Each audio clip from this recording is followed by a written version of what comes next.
Tidak boleh poin kakak. Oh, tidak boleh. Sekali kan jangan. Coba lagi. Bismillahirrahmanirrahim. Assalamualaikum warahmatullahi wabarakatuh. Waalaikumsalam warahmatullahi wabarakatuh. Ya, saya ini sudah pertemuan ketiga ya. Ya, Nurse. Oke. Pada kesempatan ini saya akan menjelaskan di mana digesti dan absorpsi pada saluran cerna. Oke. Nah, tentunya ada sasaran pembelajaran di mana ini kita akan bisa memahami, setelah pelajaran ini kita bisa memahami proses digesti karbohidrat, protein, dan lemak. Kemudian juga bisa mengetahui digesti karbohidrat itu mulai di mana, enzim-enzim yang terlibat sejak di mulut sampai di usus halus, juga dengan protein dan lemak. Dan bisa memahami proses absorpsi karbohidrat, protein, dan lemak di usus halus ya. Kemudian saya akan buat dua kelompok, mohon maaf ya kelompok ya. Nanti saya buat ada kelompok karbohidrat, ada kelompok protein, dan kelompok lemak ya. Kita buat tiga kelompok. Jadi ini kelompok karbohidrat berdua, kemudian ini protein dan berdua lemak ya. Oke, sepakat? Sepakat. Oke. Nah, ada kelompok karbohidrat, protein, dan lemak. Nah, kesepakatannya adalah bagi yang menjawab pertanyaan selama proses pembelajaran akan mendapatkan poin. Jadi ada reward ya. Ada poin dan reward. Yang menjawab satu pertanyaan poinnya 10 ya. Tapi kalau jawabannya salah dikurang 5. Sepakat? Nanti supaya Kalau tidak menjawab, berarti tidak dapat poin kan? Ya. Oke. Jadi kalau satu pertanyaan 10. Kalau salah 5. Ya? Sepakat? Sepakat ya. Oke. Kumpulkan poin ya. Oke, ya. Nah, organ-organ apa saja sih yang masuk dalam proses metabolisme pencernaan? Organ kelompok lemak? Kerongkongan, Oke, kerongkongan. terus usus halus, usus besar, Usus halus, usus kecil, terus pencernaan kan, Nurse? iya, pencernaan. Apalagi kelompok protein atau karbohidrat, saya benar-benar siapkan nomornya. Ayo, Mulut, oke, mulut. gigi dan lidah berperan dalam proses Oke, gigi dan lidah. Oke, lambung. Siapa yang karbohidrat ya? Lambung. Benar. Oh, Enggak berapa? Apa lagi? Sudah berapa poin ya? 10. Oke, ada lagi? Oke, balik. Ada lagi? Oke. Ada lagi? Tidak ada ya? tidak ada. Nah, kalau ini di sini tentunya ada tadi, benar ya? Jadi ini total kalau 1, 2, 3, ini 60 ya saat ini untuk, kemudian ini baru 10. Nah, kalau anatomi fisiologi pencernaan itu dia yang pertama ada mouth, ya ada oral cavity. Kemudian ada porotis gland. Kalau dia anatomi utama dia tentunya mulut, lambung, dan usus halus. Tapi kalau secara organ tambahan dia sangat lengkap, ada mulut, kemudian ada parotis, ada parotis gland, kemudian sublingual gland di sini, kemudian ada submandibular, kemudian ada paring, ada esophagus, lambung. Liver ini dia akan membantu proses pemecahan lemak ya. Kemudian ada yenum, usus halus, tadi usus halus, usus besar. Kemudian ada lambung, ada pankreas juga, dan ada rektum dan anus ya, sampai di proses akhir. Nah, kemudian fungsi pencernaan itu sebagai pencernaan gastrointestinal, di mana memindahkan nutrisi, air dan elektrolit dari makanan yang kita makan dari telan sampai ke dalam internal di bagian dalam ya. Nah, proses apa saja pencernaan yang terjadi? Proses pencernaan. Ya, proses di dalam. penghalusan. Ya, betul. Proses penghalusan. Penyerapan. Oke, penyerapan. Terus hasil akhirnya. Oke. Pembuangan. Hasil akhir wow.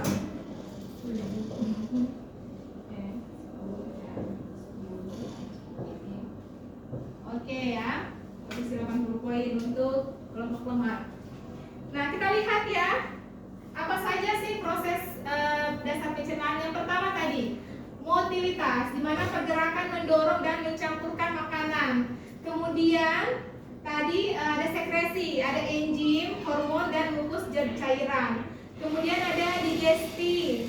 Tadi sudah dijawab pemecahan secara biokimia. Kemudian nanti absorpsi, pemindahan hasil digesti ke dalam darah. Ya, ini proses 4 proses pencernaan.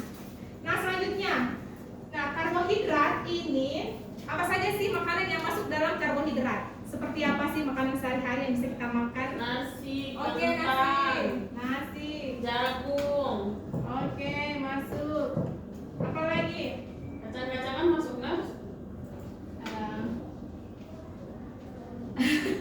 Kurang 5 poin ya. Oke, sepakat 5 poin dikurang ya. Oke, apa lagi? Nih. Ini boleh. Apa lagi? Apa itu ya? Protein ya. Oke. Protein 9 poin. Oke, apa lagi? Cukup. Cukup. Oke. Jadi 80 tambah 100 kurang 5 jadi 95 posisi poin sekarang. Wow. Jadi betul sekali ya. Tadi ada nasi, ubi, kentang, jalan, batata, ya. Nah, ini makanan-makanan yang kita makan dalam kehidupan sehari-hari ada karbohidrat. Nanti di mulut itu akan dicerna dan khusus untuk karbohidrat nanti mulut kita akan bisa mendeteksi. Nah, ini karbohidrat yang masuk. Nah, apa yang terjadi? Nanti ini di gland parotis tadi yang saya sudah jelaskan di bagian sini. Di sini, nah di gland parotis ini nanti dia akan menghasilkan enzim amilase, alfa amilase tadi. Ini dia akan menghasilkan, kalau karbohidrat yang masuk di gland ini dia akan menghasilkan alfa amilase untuk membantu proses pemecahannya karbohidrat. Kemudian dia hanya khusus karbohidrat. Jadi kalau protein atau lemak masuk, gland itu tidak akan bisa menghasilkan alfa amilase.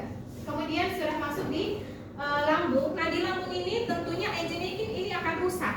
Ya, akan rusak karena pH di lambung ini sangat turun sampai 4,0. Jadi pH-nya turun sehingga enzim amilase ini dia akan hancur. Nah, setelah akan hancur, nantinya di pankreas ini karbohidrat yang masuk ke dalam usus halus, pankreas akan mengeluarkan enzim yang sama yang ada di gland parotis tadi, yaitu alfa amilase, ya. Tapi dia diproduksi dari pankreas. Kemudian masuk ke dalam usus halus, masuk ke kemudian amilase yang dari pankreas tadi akan dihidrolisis menjadi oligosakarida. Nah, setelah jadi oligosakarida tadi dari pankreas, alfa amilase tadi dia akan dipecah lagi dari menjadi 2 atau 10, 2 sampai 10. Jadi dia akan dipecah menjadi maltase, laktase dan sukrase. Nah, ini ketiga-tiga ini dia seperti akan diubah menjadi maltase diubah menjadi maltosa, laktase menjadi laktosa dan sukrase menjadi laktosa, sehingga dia akan masuk ke dalam penyerapan usus-usus atau di villi. Nah, dia masuk ke dalam pembuluh darah menjadi glukosa. Jadi kalau misalnya kita beraktivitas, tentu kita butuh glukosa ya. Kemudian nanti kalau kita kelebihan glukosa di dalam pembuluh darah itu bisa disimpan di hati berupa glikogen. Oke? Kemudian kalau protein, apa saja makanan yang mengandung protein? Ikan, Ayam. telur, Daging. daging, Ayam. Ayam, angkat tangan ya. Ayam. ayam. Oke, dari karbohidrat Ayam. ayam. Daging. Oke, kurangi Ikan. 10 ya, ada daging. Oke, apa lagi? Telur, Telur. tahu tempe, Oke. kacang-kacangan masuk ada si Ya. protein. Oke. Ya. Waduh, 95. Oke, ada lagi. Ikan nila, Oke, masuk Ikan di bakuna. ikan ya. Ikan semua itu cuma satu. oke Oke. Finish. Ini masuk totalnya 35. Oke. Lanjut ya. ya Nas. Tadi sudah dijelaskan adik-adik tadi ada kacang-kacangan, ada ikan, tahu tempe. Tapi dia ada dua. Kalau protein dia dari hewani dan dari tanaman, dari tumbuh-tumbuhan. Ya, seperti tumbuh-tumbuhan nambah ada kacang kedelai, kacang, Hayati. iya. Kemudian kalau dari hewan ada ikan, telur, ya.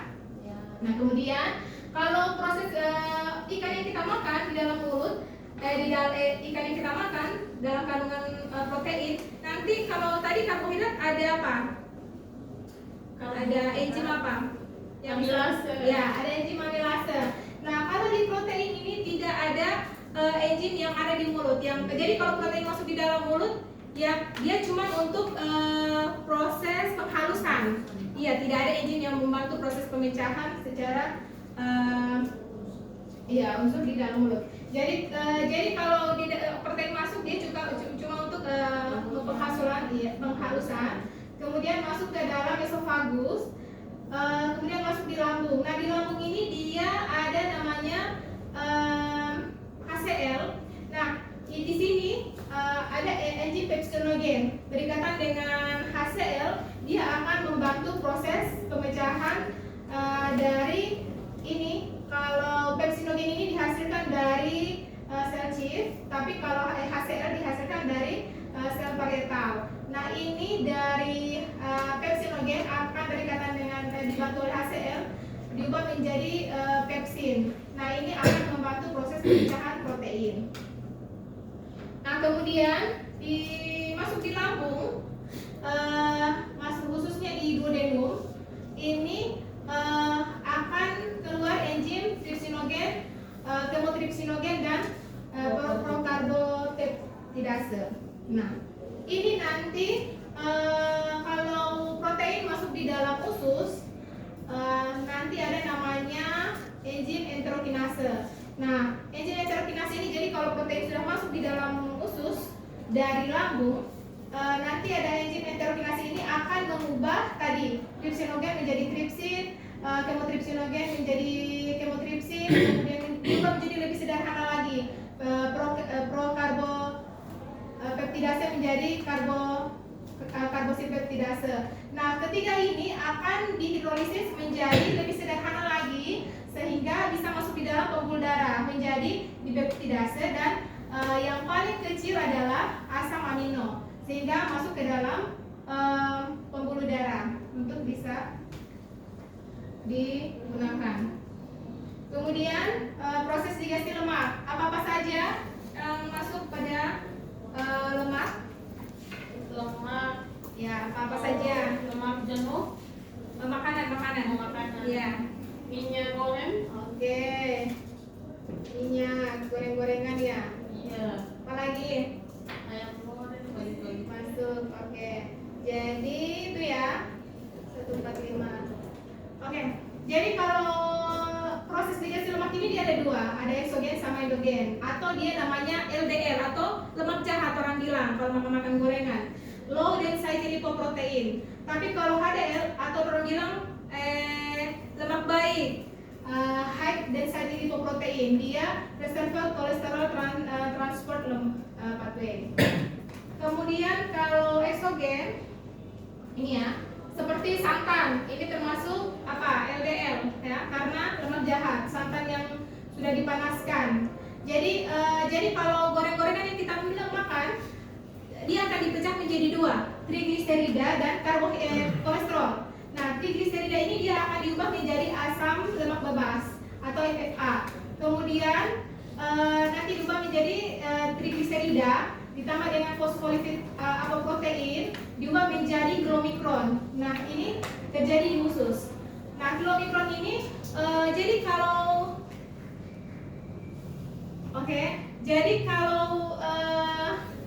jangan diharapkan bahwa lemak ini langsung masuk prosesnya di pembuluh darah, tidak. Jadi kalau banyak makanan lemak goreng-gorengan yang kita makan, dia tidak masuk di prosesnya, tidak masuk di dalam pembuluh darah, tapi masuk di mana?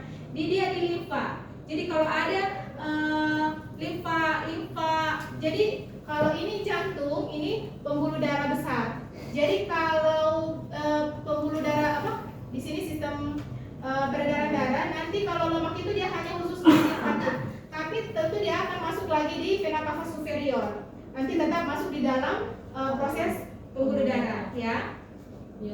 Yang akhirnya dia akan masuk ke trigliserida, akan juga menjadi FFA, kemudian di adiposa, kita bilang glomikron, dan akhirnya di kumpulan di dalam hati. Nanti kalau kita olahraga, tentunya ini akan dipecah menjadi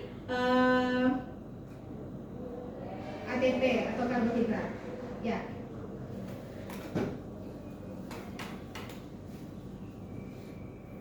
Mungkin ada yang bisa menyimpulkan tadi. Nanti karbohidrat, jadi karbohidrat itu pemecahan terkecilnya apa?